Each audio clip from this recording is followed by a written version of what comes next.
नमस्कार दोस्तों, स्वागत है आप सभी का औसम ज्ञान में। दोस्तों, भारतीय सेना में नौकरी करना हर युवा के लिए गर्व की बात होती है।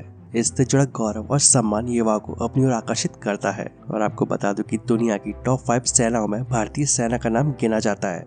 हमारी भारतीय सेना को ताकतवर बनाते हैं इसके जवान और इस्तेमाल किए जाने वाले हथियार। और हमारी भारतीय सेना में कई सारे पद होते हैं। जिस तरह पुलिस डिपार्टमेंट में बहुत सारे पद होते हैं, ठीक उसी तरह हमारी भारतीय सेना में भी कई सारे पद होते हैं। और इसीलिए आज हम आपको हमारी भारतीय सेना में कौन कौन से पद होते हैं उनके बारे में बताएंगे। लेकिन वीडियो शुरू करने से पहले आपसे कहना चाहूंगा कि अगर आपको इस वीडियो से थोड़ी सी भी नॉलेज मिलती है तो इस वीडियो को लाइक जरूर करें, और अगर आपको ये जानकारी पसंद नहीं आती तो डिसलाइक भी जरूर करें। सिपाही। दोस्तों, भारतीय सेना में जो पहली पोस्ट होती है वो होती है सिपाही की, और सेना में सबसे ज्यादा संख्या इसी रैंक की है।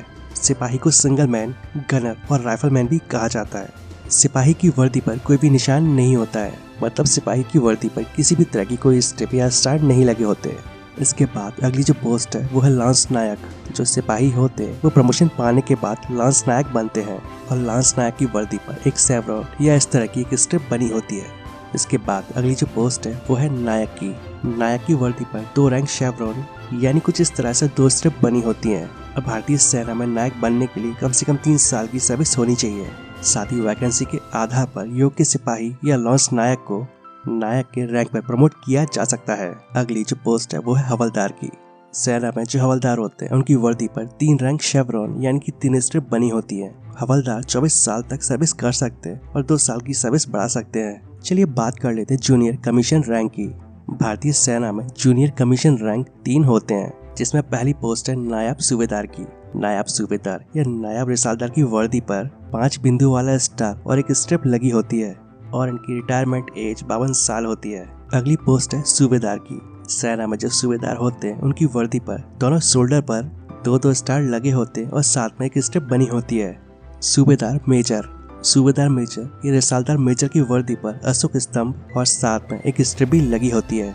सूबेदार मेजर सेना में 30 सालों तक सर्विस कर सकते हैं और 2 साल का एक्सटेंशन भी कर सकते हैं। अगली पोस्ट है क्वार्टर मास्टर हवलदार की। क्वार्टर मास्टर हवलदार की वर्दी पर एक अशोक स्तंभ और 3 रैंक सेवरॉन यानी कि 3 धारी वाली पट्टियों का निशान होता है।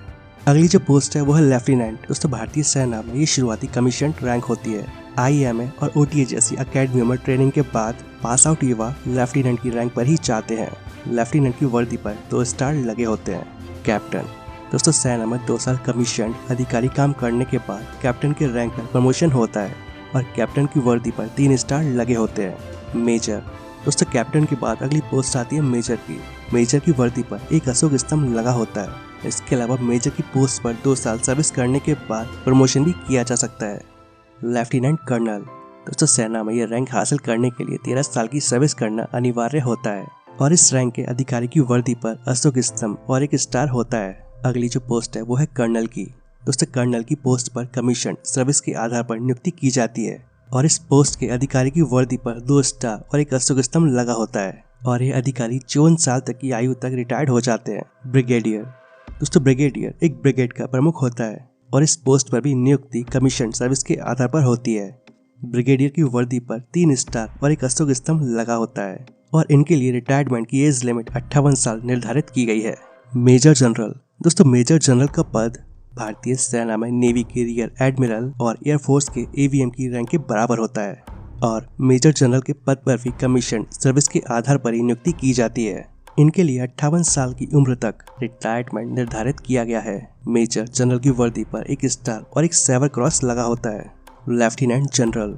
दोस्तों, इस पोस्ट पर कमीशन सर्विस के आधार पर नियुक्त किया जाता है, और रिटायरमेंट के लिए एज लिमिट 60 साल निर्धारित की गई है। लेफ्टिनेंट जनरल की वर्दी पर अशोक स्तंभ के साथ बैटन और सेवर क्रॉस लगी होती है। जनरल। दोस्तों, वर्तमान समय में भारतीय थल सेना की सबसे ऊंची रैंक है, और इन्हें कमांडर इन चीफ भी कहा जाता है। जनरल रैंक के अधिकारी की वर्दी पर एक क्रॉस बैटन, सेवर और एक स्टार के साथ अशोक स्तंभ लगा होता है। इन अधिकारियों को 3 साल के लिए नियुक्त किया जाता है, और 62 साल की उम्र तक ये रिटायर्ड हो जाते हैं। और लास्ट है फील्ड मार्शल। दोस्तों, थल सेना में सबसे ऊंची रैंक फील्ड मार्शल की होती है, और ये पद किसी भी अधिकारी को सम्मान के रूप में दिया जाता है। अगर कोई अधिकारी युद्ध या किसी मेजर ऑपरेशन में सबसे अच्छा प्रदर्शन करता है तो ये पद उसे दिया जाता है, और इतिहास में अभी तक ये रैंक सिर्फ 2 ही अधिकारियों को दी गई है, जिनमें KM करियप्पा और शेम मानेकशॉ का नाम शामिल है।